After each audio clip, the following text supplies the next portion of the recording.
تو ایک اسلامی بھائی نے مجھے بتایا پرسوں کے دن ہی بڑے شہر میں کہ اس کا دوست شادی کو صرف 7 مہینے ہوئے، 7 مہینے شادی کو ہوئے، اب اس کی بیوی کہتی ہے کہ میں نے تیرے ساتھ نہیں رہنا، تیرے ساتھ میں نے نہیں رہنا۔ میں نے کہا کیوں نہیں رہنا ہے؟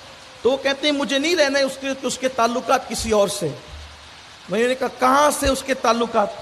چلیں اپنی بات کرتے، کچھ معاملات حل کرتے، اس کو سمجھاتے اس لڑکے کو کہ بھائی جو کسی کے نکاح میں آ گئی ہے اس طرح اس کا گھر مت بگاڑ۔ اچھا کچھ عورتیں ہی لڑکیاں یہ سمجھتی ہے کہ میں یہاں سے طلاق لے کر ادھر چھلانگ لگا دوں گی، اتنا آسان نہیں ہوتا۔ یہ بات اچھی طرح اگر قوم کی کوئی بیٹی، ساری بیٹیاں اس طرح نہیں ہیں، لیکن اگر کسی کو یہ خبط سوار ہے یا کسی لڑکے کو بھی یہ خبط سوار ہے کہ میں اس کو چھوڑ کے فلاں سے شادی کر لوں گا، اتنا آسان نہیں ہے۔ یہ دونوں طرف کا بگاڑ ہے، دونوں طرف کا۔ کچھ لڑکے شادی کے بعد بھی دوسری عورتوں سے ناجائز تعلقات قائم کرتے ہیں اور اس کو پریشان کرتے ہیں، فون پہ ادھر باتیں، گھر میں آ کر بات موبائل پہ لگے رہتے ہیں، واٹس ایپ ہو رہا ہے، میسج ہو رہا ہے۔ اس کو ٹائم دو میرے عزیز، اس کو ٹائم دو، بیویوں کو ٹائم دو، وقت دو ان کو، ان کا حق ہے۔ بلکہ اگر نفل نمازیں ان کو ٹائم دینے میں رکاوٹ بنتی ہے تو اللہ کے رسول نے فرمایا کہ نفل نمازیں چھوڑ دو اور ان کو ٹائم دو۔ نفل نماز پڑھنے سے افضل ہے اپنی عورتوں کے پاس وقت گزارنا۔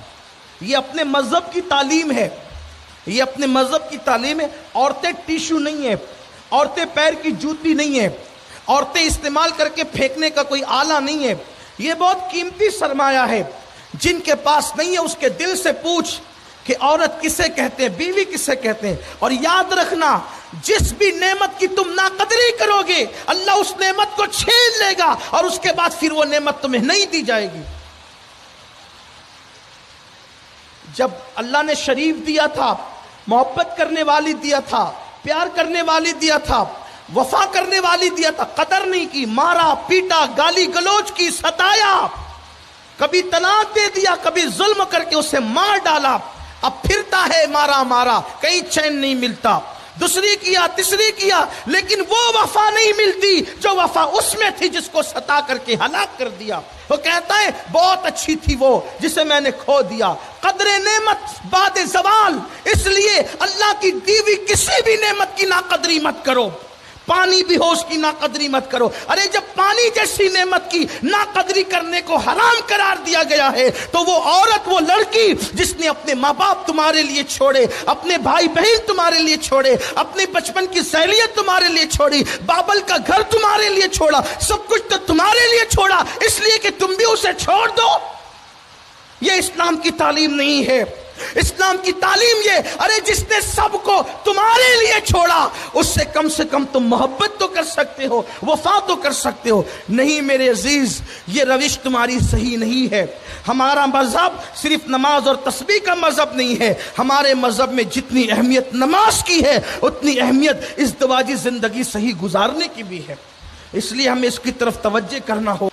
یہ جو حالات پیدا ہو رہے ہیں کہ عورتیں شادی کے بعد بھی کہیں اور ناجائز طور پر تعلقات قائم کر رہی ہیں، اس میں بڑے قصوروار مرد ہیں، بڑے قصوروار مرد ہیں۔ اس کی وجہ یہ ہے کہ مرد اپنی بیوی کو وہ محبت اور ٹائم نہیں دیتے۔ میں نے اپنے امیر محترم، قائد محترم، جن سے ہم بہت کچھ سیکھتے ہیں، بلکہ جو باتیں کتابوں میں ہم نہیں پاتے ان کی اپنی جو ہے وہ صحبت میں اور مجلسوں میں بیٹھ کر پاتے۔ میں نے ان سے پوچھا کہ آپ مجھے بتائیں کہ اکثر میں دیکھ رہا ہوں کہ مالدار گھرانے کی عورتوں میں یہ بیماری زیادہ پائی جاتی، غریب گھرانوں کے مقابل میں مالدار گھرانے کی عورتیں اس بلا میں زیادہ گرفتار ہیں۔ وجہ کیا ہے؟ حضرت نے فرمایا وجہ یہ ہے کہ اکثر لوگ جن گھرانوں کا آپ ذکر کر رہے ہیں، حالانکہ ہر مالدار گھر کی عورت ایسی نہیں ہے، میں پھر وضاحت کروں، میں چند لوگوں کی بات کروں کہ وہ بیوی نے کہا کپڑے چاہیے، اس نے 2 کا 4 دلا دیا۔ اس نے کہا مٹھائیاں چاہیے، پاؤ بھر کا مطالبہ تھا 2 کلو لے آیا۔ اس نے کہا سنگاردان چاہیے، 2-4 کی ضرورت تھی 4-6 لے آیا، سب لایا۔ کھانا بھی اچھے سے اچھا.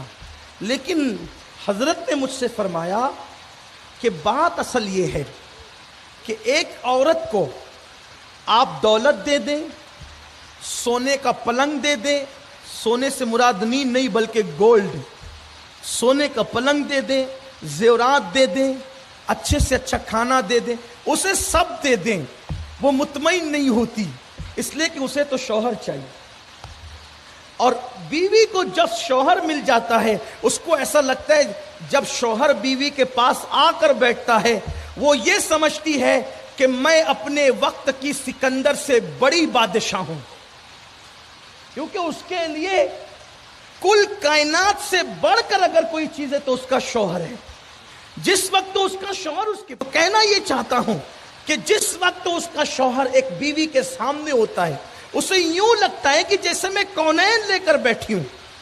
لیکن حال یہ ہے کہ شوہر مہاراج کا حال یہ ہے کہ وہ گھر آیا، کھانا کھایا اور سیدھا بھاگا، اور پھر وہ نکلا اور نکل کر کے محلے کے لڑکوں کے ساتھ بیٹھا، اور وہاں بیٹھ کر کے اس نے ایسی بھنکش شروع کی کہ وائٹ ہاؤس میں جو باتیں نہیں ہوتی وہ ساری باتیں ہمارے محلے میں ہوتی ہے. وہ یہاں یہ ہو رہا ہے، وہ وہاں وہ ہو رہا ہے، وہ وہاں وہ ہو رہا ہے، وہاں. ارے تیرے گھر میں کیا ہو رہا ہے اس کی فکر کر، کہاں کیا ہو رہا ہے وہ چھوڑ. اور رات کے 2-2 3-3 بجے تک وہ بھنکس میں پڑے رہتے ہیں. آپ مجھے بتائیں ان کے ساتھ وقت برباد کرتے ہیں. ارے جلدی سے گھر آ، جو تیرے منتظر ہیں ان کے پاس اپنا وقت دے، ان کے پاس اپنا ٹائم دے، ان کے پاس وقت گزار. ہاں اگر دین کا کچھ کام ہے تو وہ کر لو، ملت کے کچھ کام ہے تو وہ کر لو، خدمت دین و ملک و ملت ہے تو وہ کر لو. لیکن یہ کیا کہ اور اب تو ایک نئی بلا چلی ہے کہ محلے میں وائی فائی لگا دیتے ہیں، یہ وائی فائی لگا کر کے 4-6 چھوکرے بیٹھتے ہیں اور اب تو کوئی کسی سے بات بھی نہیں کرتا ہے، بس وہی موبائل وہی موبائل. ایسا مت کیجئے. یہ موبائل سے آپ محبت کرتے ہیں، توجہ کر لیں، موبائل سے آپ محبت کرتے ہیں، موبائل کبھی آپ سے محبت نہیں کرتا. جو آپ سے محبت نہیں کرتا اس سے اتنا پیار کرتے ہیں آپ. اور جس کے لیے سینے میں دھڑکتا ہوا دل ہے، ایک عورت، ایک بیوی اپنے شوہر کے لیے اپنی سانس قربان کرنا جانتی ہے. اور مسلمانوں کی عورتوں میں تو اللہ نے آج بھی وفا رکھی ہے، اس لیے کہ ماں خدیجہ اور ماں عائشہ جیسی خواتین، سیدہ فاطمہ جیسی خواتین اس امت کو اس دواجی زندگی کا سلیقہ عطا کر رہی ہیں. تو آج کی ہماری خواتین اب بھی جو ہیں اپنے شوہر پہ سب کچھ قربان کرنا چاہتی ہیں. تو میں بات سمیٹتے ہوئے عرض کروں تو اللہ تبارک و تعالیٰ نے اس کو شادی کے بعد مال دیا، عزت دی، سب کچھ دیا، مگر جب وہ ترقی کرتا ہے، مال پاتا ہے اور عروج پاتا ہے تو اسی بیوی میں اس کو عیب نظر آنے لگتے ہیں. مگر یاد رکھنا، اچھی طرح یاد رکھنا، ہو سکتا ہے تیری ترقی میں تیری بیوی کا ہاتھ ہو. یہ خاص بات سمجھنا. اکثر مرد جو ترقی کرتے ہیں، بس اسی پہ بات میں مکمل کرنے لگا ہوں، اکثر مرد جو ترقی کرتے ہیں ان کی ترقی میں کسی نہ کسی عورت کا ہاتھ ہوتا ہے. اس پہ بات مکمل ہوتی ہے، دھیان رکھنا. عورت کو کبھی پلید مت سمجھنا، عورت کو کبھی نحوست مت سمجھنا، عورت کو کبھی برائی مت سمجھنا، عورت کو کبھی بدی مت سمجھنا، عورت کو کبھی گھن کی نظر سے مت دیکھنا، عورت کو کبھی پاپ کی نظر سے مت دیکھنا. یہ بڑی مقدس ذوات ہے. ہر انسان کی، ہر مرد کی ترقی میں کسی نہ کسی عورت کا ہاتھ ہے. چاہے عورت ماں کی شکل میں ہو، وہ دعا کرتی ہے اور اس کا ہاتھ تمہاری ترقی میں آتا ہے. عورت بیٹی کی شکل میں ہے، اس کی پرورش کی برکت سے تمہیں ترقی نصیب ہوتی ہے. عورت بہن کی شکل میں ہے، اس کو پیار دیتے ہو تو تمہیں ترقی نصیب ہوتی ہے. اور عورت بیوی کی شکل میں ہے تو اس کے قدموں کی برکت سے اللہ تمہیں عروج و ترقی عطا فرماتا ہے. فرمایا گیا اللہ جسے نیک اور وفادار عورت عطا کر دے گویا اللہ نے اس کو دنیا میں جنت عطا فرما دی. الحمدللہ علی احسانہ. یہ سب کو نعمت نہیں ملتی. ذالک فضل اللہ یؤتی من یشاء. اللہ جسے چاہتا ہے اپنا فضل عطا کرتا ہے. تو اللہ جب نعمت دے اس کی ناقدری مت کرو. اپنی اللہ نے دی ہوئی یہ نعمت ہے، اس کی قدر کرو.